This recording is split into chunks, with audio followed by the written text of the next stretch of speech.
Bonjour à tous, bienvenue dans le journal. Découvrons ensemble l'actualité de ce 23 juillet. Dans 2 mois s'ouvrira le grand procès Xynthia.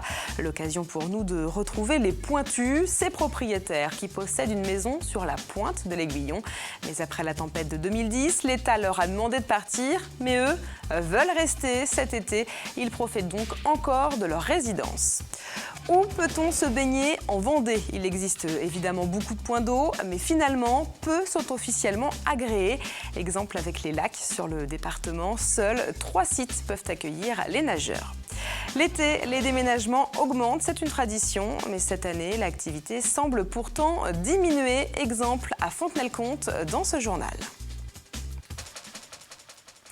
Et on débute donc avec le dossier Xynthia. Dans un peu moins de 2 mois s'ouvrira le grand procès censé mettre à jour d'éventuelles responsabilités. Il s'agira d'ailleurs du plus grand rendez-vous judiciaire de l'année en France.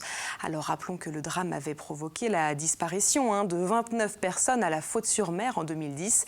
Il avait également entraîné plusieurs expropriations. Un procès devrait d'ailleurs avoir lieu, mais plus tard. Et parmi les personnes concernées, on retrouve les pointus, ceux qui ne veulent pas vendre leur maison à l'État et qui refusent surtout de la quitter. Pour la plupart, il s'agit de résidences secondaires. Avec la période estivale, ils sont donc nombreux à être de retour sur la pointe de l'Aiguillon, mais ils profitent peut-être de leur dernier été en Vendée. Reportage sur place avec Carl Laboureux.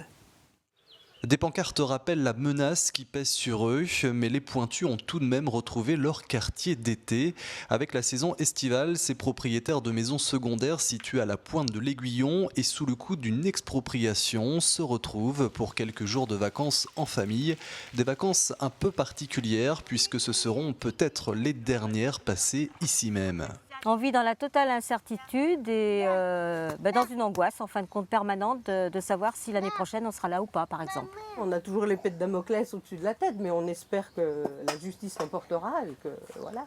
Moi je ne peux pas imaginer un seul instant de partir d'ici. J'ai un certain âge et ça fait tellement longtemps que je viens ici qu'après tout, non, je ne peux pas imaginer. Nous essayons d'en profiter le plus possible.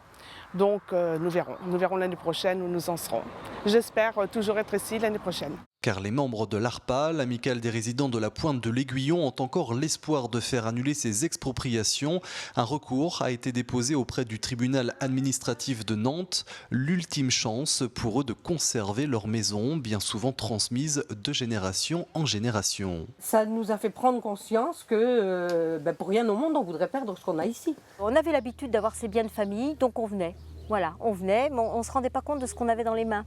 Et le jour où on a voulu nous l'arracher, c'est l'affectif qui a pris le dessus et les sentiments qui sont remontés. J'ai été voir ailleurs, moi, le prix des terrains, 300 mètres de la mer, pas la campagne, dans un truc résidentiel, bien entendu, à la Gruyère, pour ne citer, plusieurs exemples de terrains à vendre, c'est 350 € le mètre carré.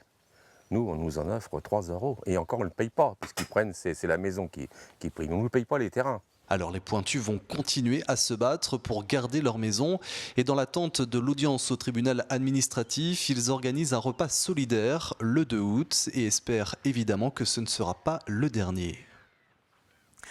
La réforme territoriale est votée. Ce mercredi, les députés ont adopté le premier volet de la réforme. Précisons qu'il s'agissait de valider la nouvelle carte de la France avec 13 grandes régions au lieu des 22 actuelles. Concernant notre région, elle reste identique. Après plusieurs scénarios, les Pays de la Loire ne sont finalement ni rattachés à une autre région, ni démantelés. Face à ce vote, Jacques Oxiette déclare dans un communiqué que les arguments développés sur la pertinence démographique, économique et sociale des Pays de la Loire ont été entendus. Fin de citation. Et dans le même temps, on apprend que le tribunal des Sables-d'Olonne ne disparaîtra pas. C'est ce qu'explique Bruno Retailleau dans un entretien paru aujourd'hui dans Ouest France. La nouvelle a été annoncée lors de sa visite au ministère de la Justice hier mardi. Et lors de cette réunion avec les membres du cabinet de Christine Taubira, le président du Conseil général de la Vendée a également évoqué l'avenir des prisons du département et surtout l'éventuelle construction d'un nouvel établissement. Mais sur ce sujet, les projets restent pour le moment bloqués. Ce fait divers à présent, assez rare pour en parler. Dans la nuit de lundi à mardi à Sallertaine, un cabanon a explosé avec un homme d'une 60aine d'années à l'intérieur. Les secours auraient retrouvé un réchaud et une bouteille de gaz près de la victime. L'enquête dira si ces éléments sont la cause du drame, mais pour l'heure, aucune piste n'est écartée. Cette information à présent qui appelle à la vigilance. Attention en effet aux porte-à-porte frauduleux. À Olonne-sur-Mer, plusieurs habitants ont en effet subi des démarchages sauvages. Les personnes vendent des tickets au nom de la mairie et de l'office du tourisme. Évidemment, elles ne sont nullement mandatées par la municipalité. Attention donc, si cela devait vous arriver, n'hésitez pas à contacter la police. Alors que certains profitent de leurs vacances, d'autres connaissent un sursaut d'activité durant cette période d'été. Exemple avec les déménageurs. Cette partie de l'année est en effet propice au changement de logement. Mais comme partout ailleurs, la crise se fait également ressentir. Reportage à Fontenay-le-Comte avec Carlo Laboureux. Simon est étudiant, mais depuis plusieurs années déjà, il travaille l'été dans cette entreprise de déménagement et il n'est pas le seul saisonnier. De mi-juin à mi-septembre, cette entreprise double ses effectifs pour répondre à une forte activité. On est beaucoup plus chargé à cette période-là, tout simplement parce qu'il y a beaucoup plus de mutations, il y a des militaires, des gendarmes. L'activité se développe beaucoup à cette période-là, tout simplement depuis des années, c'est très saisonnier de mi-juin à mi-septembre. Généralement, et maintenant ça devient de plus en plus de juillet à août. 2 mois aujourd'hui contre 3 auparavant, et puis moins de déménagements également, en cause principalement la conjoncture économique. Bref, si l'activité reste plus soutenue en été, elle n'est pas aussi florissante qu'auparavant. C'est une activité qui traditionnellement ne souffre pas de carence au mois de juin, juillet, août. Mais cette année, on assiste quand même à un tassement des demandes. Il y a beaucoup moins de demandes, moins de mutations. Militaires et gendarmes, et moins de mutations professionnelles chez les gens qui ont accepté un job à l'autre bout de la France ou d'ailleurs.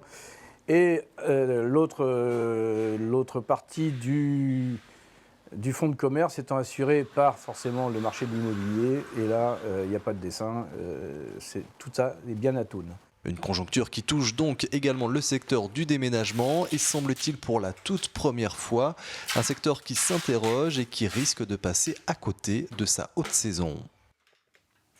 Avec le temps estival, vous êtes nombreux à chercher des points d'eau pour vous baigner. Alors on pense évidemment tout de suite à la mer, mais il existe également les lacs.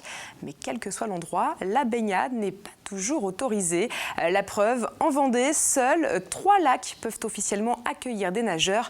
Le point avec Grégoire de Châtillon. Nous ne sommes pas sur la côte vendéenne, mais ici, à 3/4 d'heure des plages du littoral.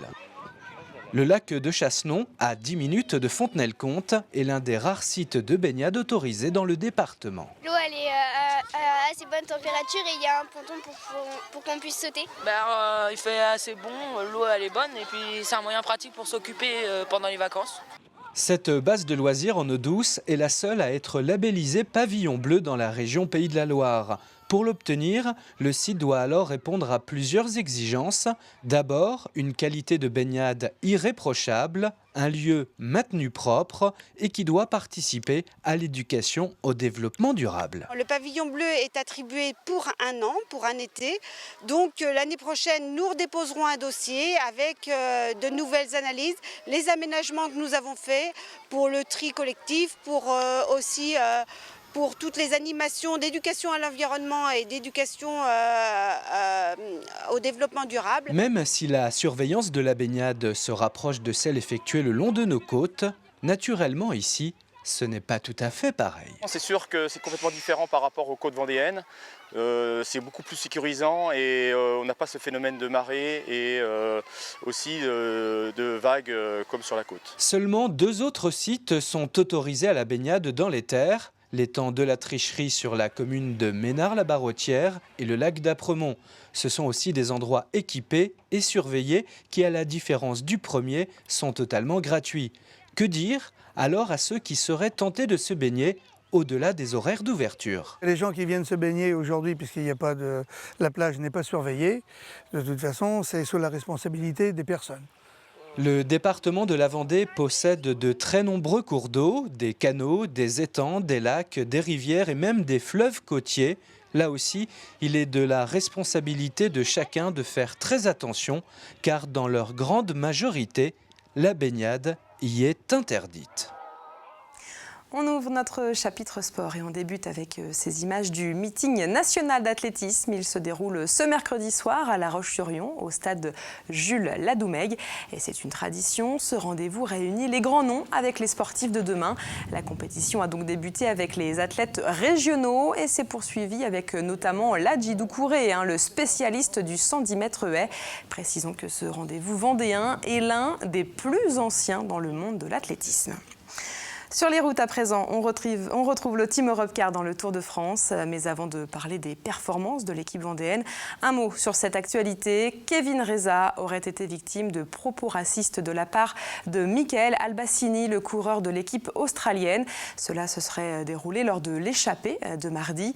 Le manager du Team Europcar n'a pas tardé à réagir en précisant que c'était inacceptable et inadmissible. Mais ce mercredi, les deux coureurs se sont serrés la main avant de reprendre la course. Et ce 23 juillet, justement, il s'agissait de la plus petite étape, mais certainement la plus difficile. 124 km en montagne entre Saint-Gaudens et Saint-Lary. Et du côté des Verts, Gauthier, Arashiro et Reza, justement, ont une nouvelle fois participé à l'échappée. Et c'est Pierre Rolland qui franchit la ligne d'arrivée à la 6e place. Et demain, la 18e étape sera la dernière en montagne entre Pau et Hautacam. Et puis encore un mot sur le Tour de France. Selon Ouest France, l'édition 2016 partirait de la Manche. L'organisation devrait officialiser l'annonce en septembre. Mais avant ça, notez qu'en 2015, la grande boucle s'élancera des Pays-Bas au sud d'Amsterdam.